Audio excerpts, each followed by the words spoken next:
Alright guys, we're into quarterfinal action of the top 8 tonight in our Friday Night Magic live stream from Lost Legion Games and Comics in South Charleston, West Virginia.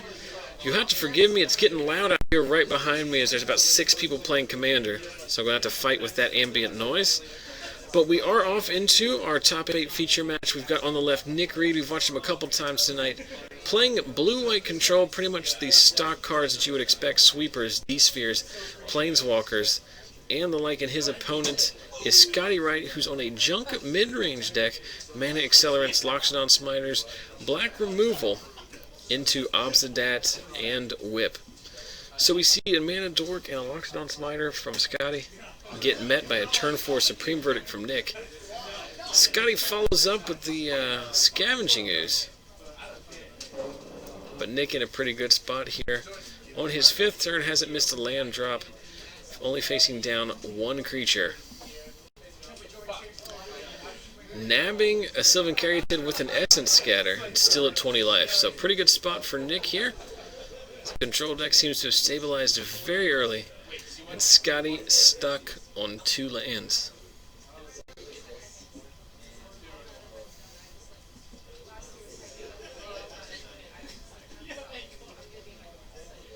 Question in the chat, how many players tonight? We had 19 players tonight. We still had 4 rounds of Swiss, and then a cut to top 8.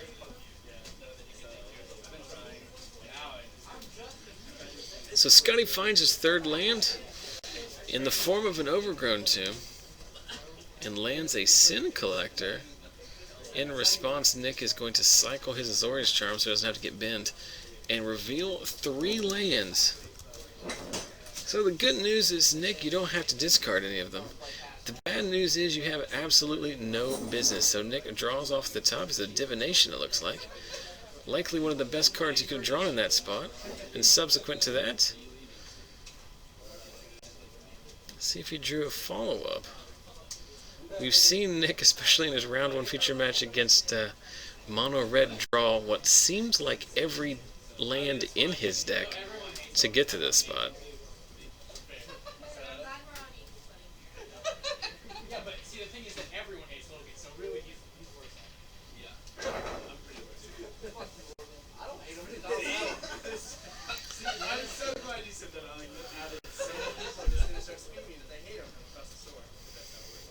So Azorius Charm, putting the Sin Collector back on top. Scotty following up with a Whip, but a Whip with no creatures. Not necessarily the threat you want it to be. Scotty's graveyard filled with creatures, but not the kind that win him the game. Meanwhile, Nick finds one of his 2 Aetherlings. And so we are 3 turns away from Nick winning this game. Scotty does have access to Edict effects in his colors. Not sure if he's playing any in his main deck or not. That, of course, being Devour Flesh. And I guess he could be playing Celestial Flare, although that seems to be a very taxing on his junk mana base.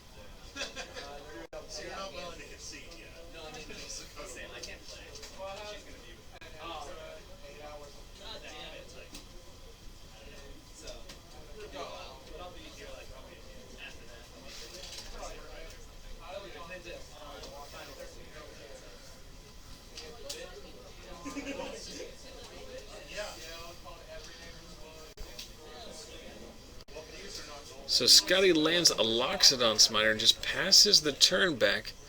So with the life link off of Whip of Erebos, he can potentially race this Aetherling. We know Nick's hand is full of lands.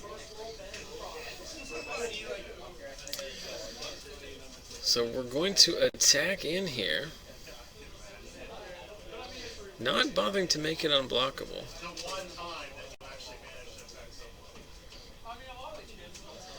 Scotty just going to block here, jump here, and go up to 22.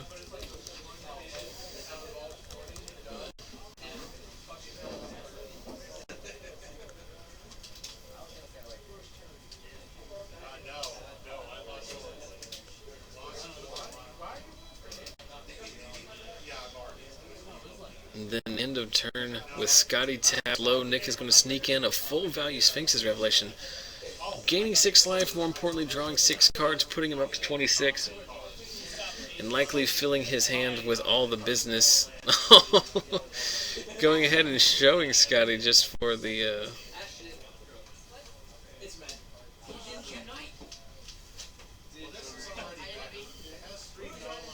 Oh, I'm sorry, that was in response to a Sin Collector. Nick drew a lot of lands and a Divination, which he would have loved to have cast. But unfortunately, the Sin Collector nabs it. And Nick going to serve in 4-8, the maximum, with his Aetherling. Still with 2 blue sources up to blink it. Scotty left with no choice but to serve in with his Sin Collector for a measly 2 damage, but it's not going to be able to block. As Nick will make his Aetherling unblockable. Serve in for the max here. Tapped Hallowed Fountain.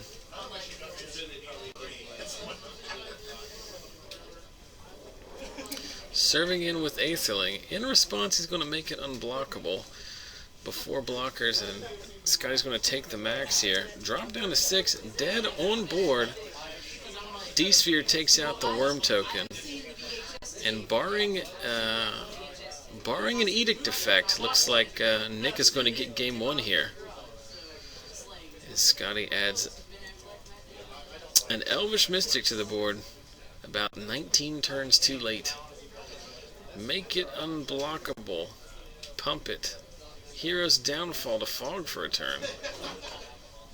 We blink our Aetherling. And with the Aetherling phased out, do we have any action? Could possibly cast a Verdict here. 5 mana for a Jace Memory Adept.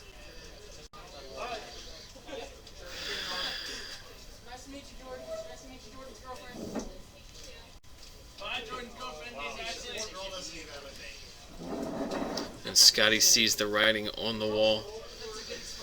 Going to be tough to beat the Aetherling. Going to be tough to beat the Aetherling plus the Jace Memory Adept. So mana stumbles early from Scotty gave Nick all the room he needed to stabilize.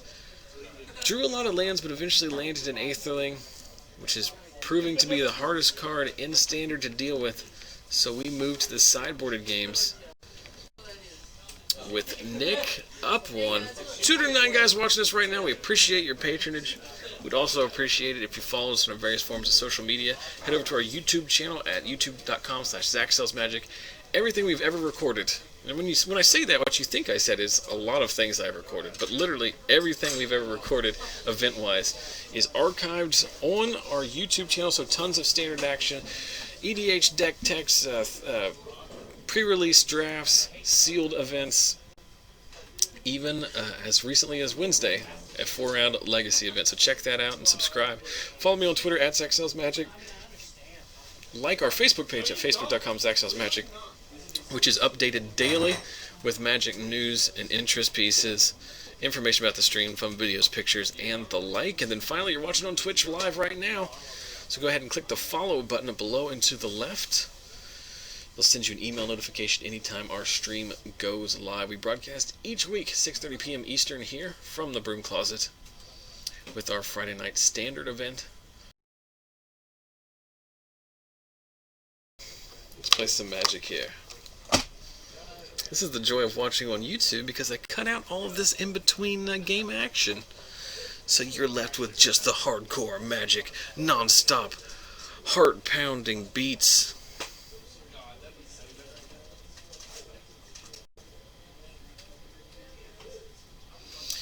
So we're into game 2 here. Scotty Wright on the play with his junk mid-range deck. He's down again to the blue-white control deck of Nick Reid. And off of turn 2, Overgrown 2 is going to go ahead and land a Sylvan Caryatid, which will allow him to power out a variety of threats. We see an Obsidat, a Voice of Resurgence in his hand. We're going to shock ourselves again here. We're going to play a Smiter. No, an Underworld Connections. We're going to sideboard in 2 Underworld Connections to help the mid-range deck draw some extra cards, as the grindy battle against the control deck is very much a matter of resource attrition.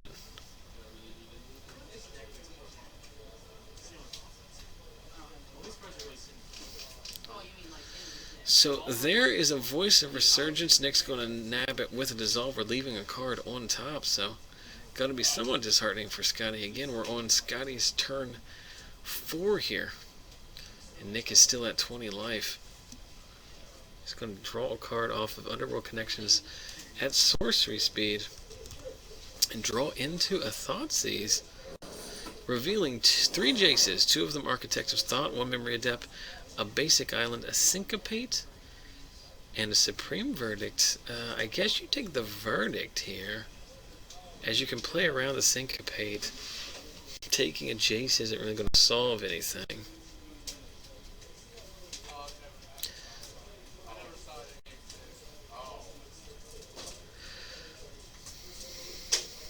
I guess there's an argument for taking the Syncopate here, because if you're on the opposite of that plan, the Supreme Verdict's never going to get there, and the Syncopate is the only card that really interacts with your opposite given the mana light draw Scotty has.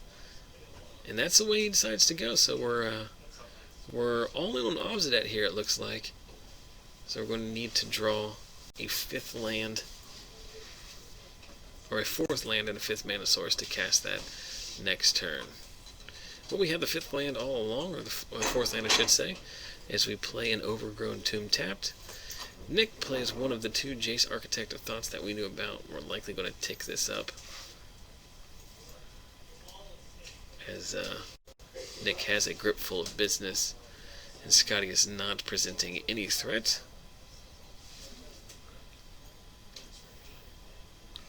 Oh, and what a play from Scotty. It's a Vraska, which I did not see in his hand, but which makes taking the Syncopate that much better.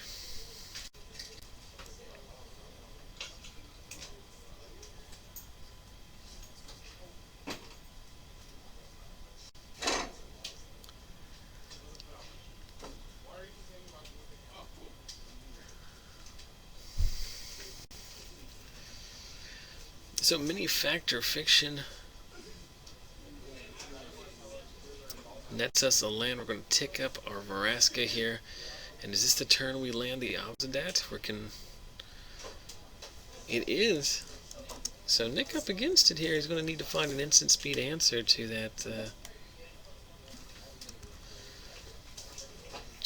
that creature. D-Spheres, Supreme Verdicts, all useless against it. We're going to draw 2 cards and bin our Jace here, revealing Essence Scatter, Cyclonic Rift, and Ratchet Bomb. Ratchet Bomb gets there against Obsidat, but it's very slow, and the game will be over by that point. I think Cyclonic Rift is probably the most relevant card here, as it fogs Obsidat for a turn and resets, and allows Nick to possibly catch it coming back off of a recast with a counterspell. I think you have to take the Rift here. Nick agrees. We shove the Essence Scatter to the bottom.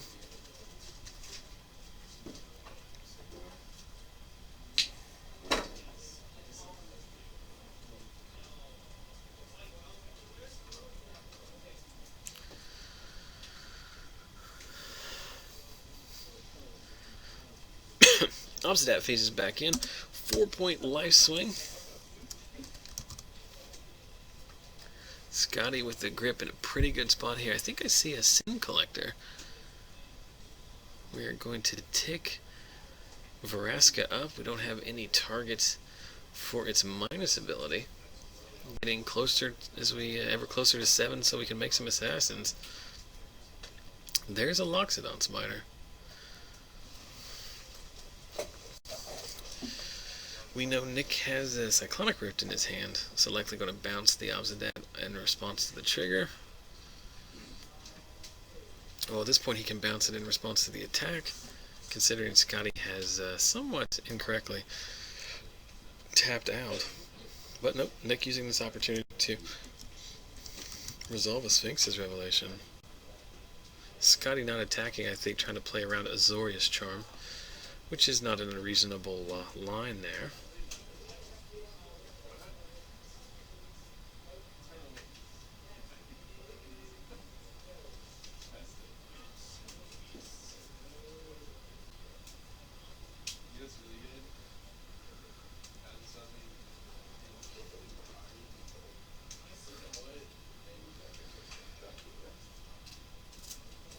So Supreme Verdict kills out the two non-Obsidian creatures.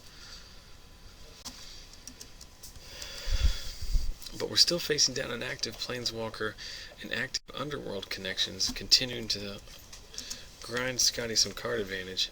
And most importantly, Obsidian, which behind Aetherling, the most difficult creature in this format to deal with.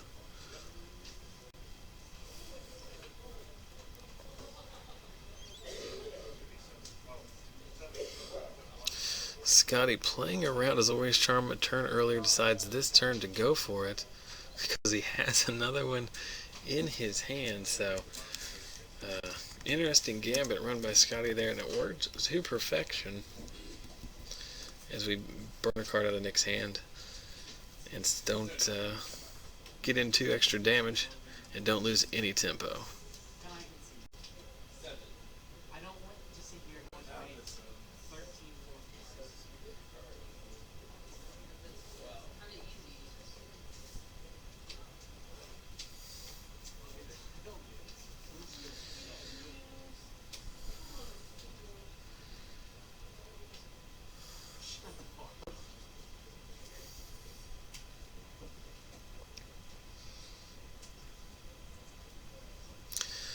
So Obsidian phases back in, life totals change accordingly. We tick up Vraska and land a Voice of Resurgence.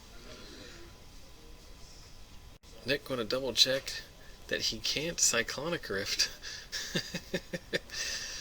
with Voice in play. So I guess with Voice on the stack we can bounce Obsidian here. Nope, we're just going to Essence Scatter.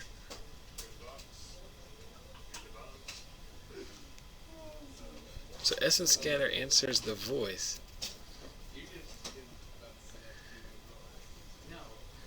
And with the Azorius Charm, Nick has the potential to fog enough that he can Overload Rift next turn if he wants to. Answer the connections, the Obsidian and the Vraska, albeit temporarily for all.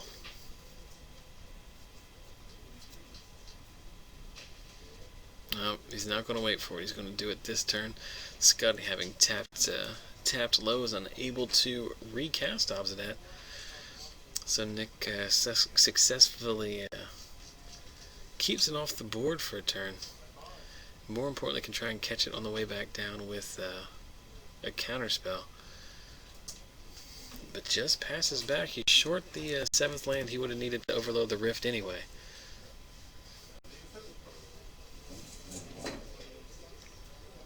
Temple of Silence, I think the white one is called. Scrying a card to the bottom, ticking up Vraska yet again.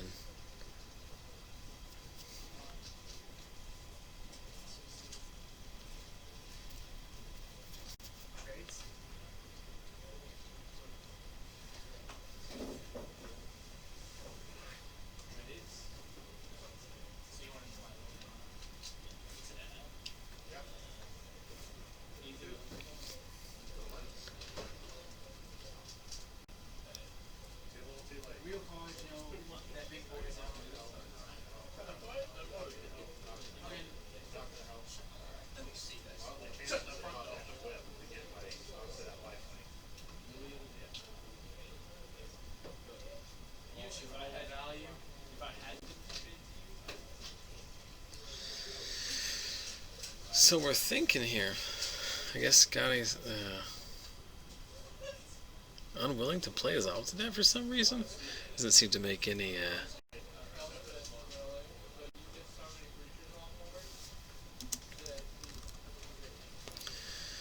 So we're going to buy another card with life off of our Underworld connections. Vraska ticking up to 8. Assassin's coming next turn.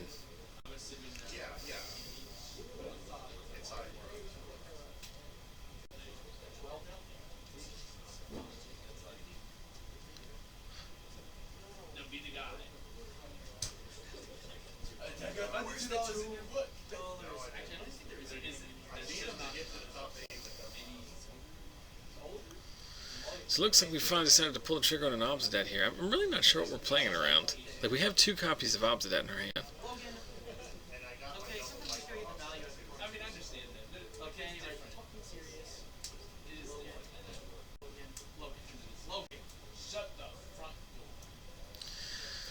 So there is a Blood Baron of Vizkopa.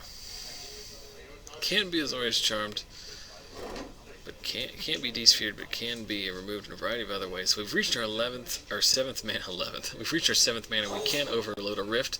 Should we have another one?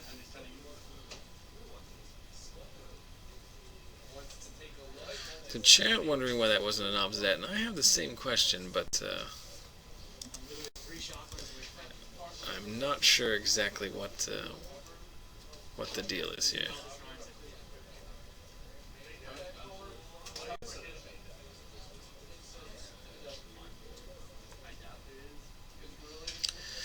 So here are the assassins.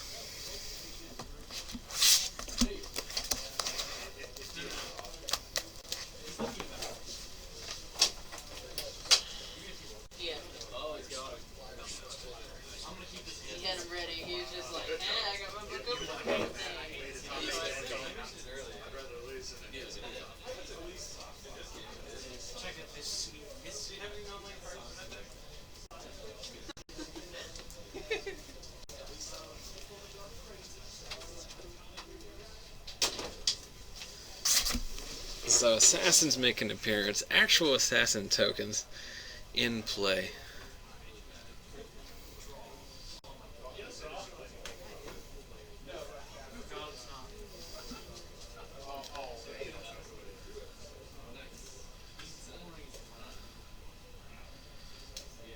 So Blood Baron serves in here. Are we going to Celestial Flare here?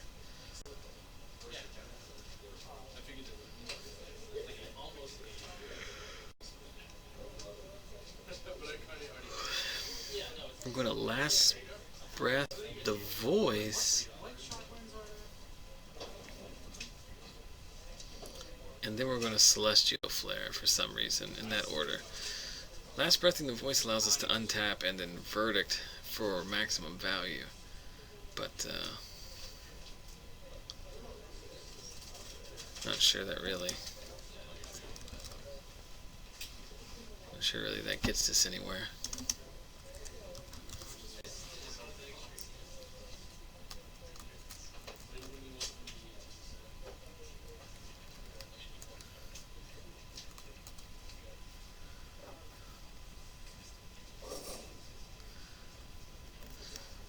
So a Dissolve catches one of the Obsidats. We leave the card on top, so that's going to be a good sign for Nick here. We're going to need a sweeper. I'm assuming we're verdicting here.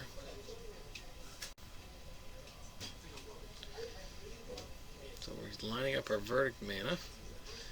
That is in fact Golgari Charm, make them all indestructible, but a D-Sphere is going to take out the tokens at least.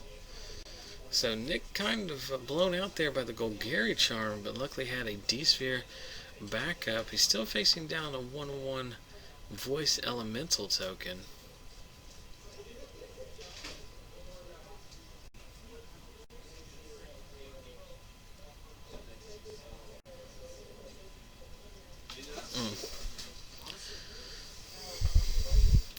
Question in the chat, why is there a voice token? The voice token is from the trigger in which Nick cast a spell during Scotty's turn, not from the Last Breath exiling it. So that's why you got one token instead of two, but there should still be one token.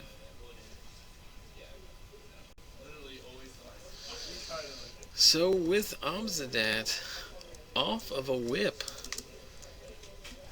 Nick goes down to one here. Dead to a variety of things. He needs a D-Sphere on the... Ugh. Is this any good? I guess mill your opponent just to see the 10 cards. It looks like we're going to a decider here.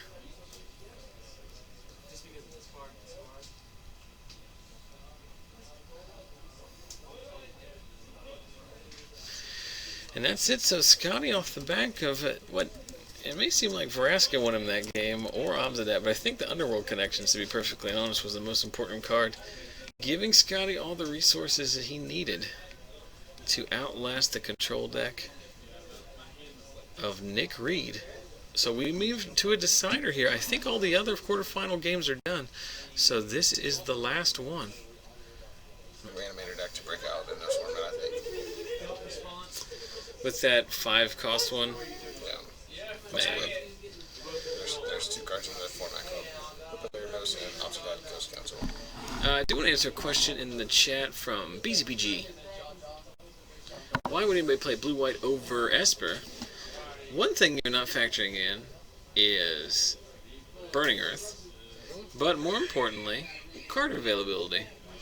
Because Nick doesn't really play Magic. He goes to school. He only plays Magic when he comes back here, and he builds his deck in the 5 minutes between the time he gets here and the time round 1 starts. So that might be very much the answer here. But we are into Game 3. These guys taking a month of Sundays. Turn 2, Voice of Resurgence from Scotty. Turn 3, Divination from Nick. Nick casting that Divination at Sorcery HP, so it doesn't give... Well, I said this earlier, and Scotty has again the sideboard to Underworld Connections on turn 3, getting it in underneath Counter Magic. Nick, I was talking about like some of these blue, white, and Esper decks. They do play like 1 copy of Quicken, or they used to. It's more cute than anything, but it cycles. So I mean, what worst case scenario? There's like the flex slot at the 4th Azorius Charm because Azorius Charm's like debatably bad in the format right now. So you can trim a 4th Azorius Charm if you're just using that to cycle. Might as well play Quicken. I like the card Quicken. I like it in theory. It's never what you want it to be, though. D-Sphere on the voice token, at least, or on the voice itself. Yeah. More importantly, Nick missing a land drop here. Oh boy. Even after resolving a Divination. Divination. Is it Temple of Silence, the black-white one? Yes. Temple of Deceit is the blue-black. Triumph is the green-red? Oh, that's the red-white? Mm-hmm. What's the green-red one? Abandon. Abandon? That doesn't make sense. And what's the other one? Temple of Blue-Green. Mystery. Temple of Mystery.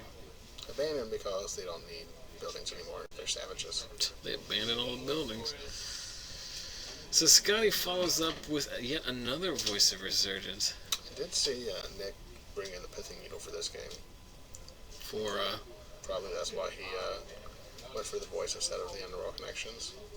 Because you can name Swamp? Yes. You have to name Swamp, right? Yes. You cannot, I mean, you can legally name Underworld Connections, it does nothing.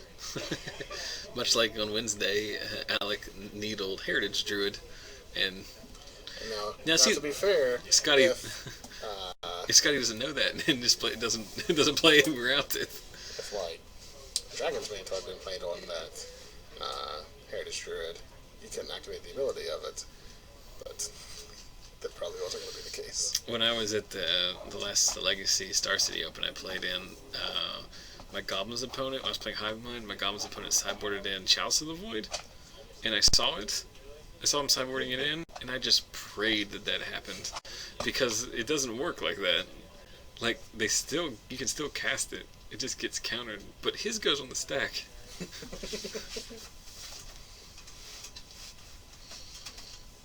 I was begging for that.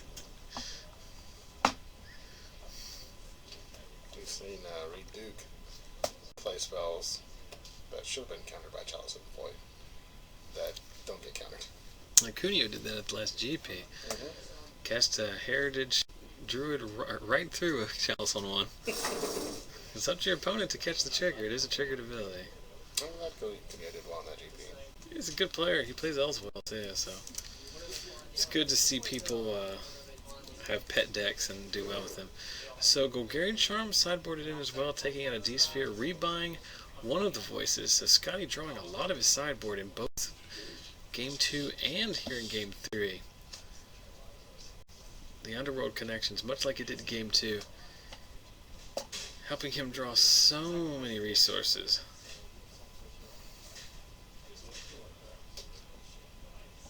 I look over at the chat, and the only thing I see is a line that says "peak of Matt Damon's career" right there. I don't want to read back and find out what the context is. We were talking about Goodwill Hunting earlier out in the playing field. Were we? Yes. And then people started laughing at my Goodwill Hunting reference, and I snapped at them because I knew that they had never seen Goodwill Hunting. So I called them on their bullcrap. And they were like, "Yeah, you're right, Garrett." So there, I was going to say, Nick needs not just an untapped land here, but a white source if he has the verdict. This, of course, assumes he has a verdict in his hand. And the Probably verdict. doesn't play any. He's cast a lot of verdicts on the game tonight. We're going to draw a card in response. Try to find a cool card. Yeah, he did that earlier. Well, I was standing right outside. Yeah. But then we had the follow-up teaser. Yeah. And the token stays because it replaces the elemental token that died, or the voice that died.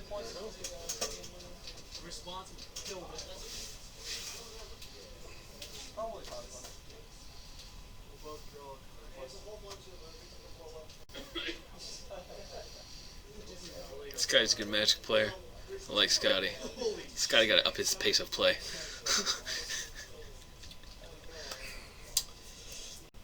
What's your resurgence?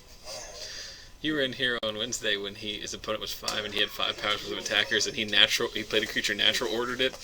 No, he refused to do that. That was the correct play. He didn't do that. Sylvan Caryatid into untapped Temple Garden. Where we representing Advent and the Worm there. Representing Advent or Bestowed Boonsatyr. I don't think he's playing Boon I Satyrs. don't think he is either, but he's representing it. Is it it's 5 to bestow? 5 to bestow, 3 to not bestow. Is it 3 and 2 green or 4 and a green? It was 3 and 2 green. I think it is 2. Not that it matters. That's just for my own curiosity. Boonsatyr probably good enough for cute. Yeah, I don't play green aggro, so. We did have the Advent, and we did have a Dissolve. Yeah. And I think at this point, you're not really excited about dissolving the Advent. You're excited about getting to scry that land. Yes. I mean, plus it saves, it's close to being lethal. If you play another creature, that token becomes a 3 and it puts you down to 2 and it turns off shock lands. And That's just a weird statement.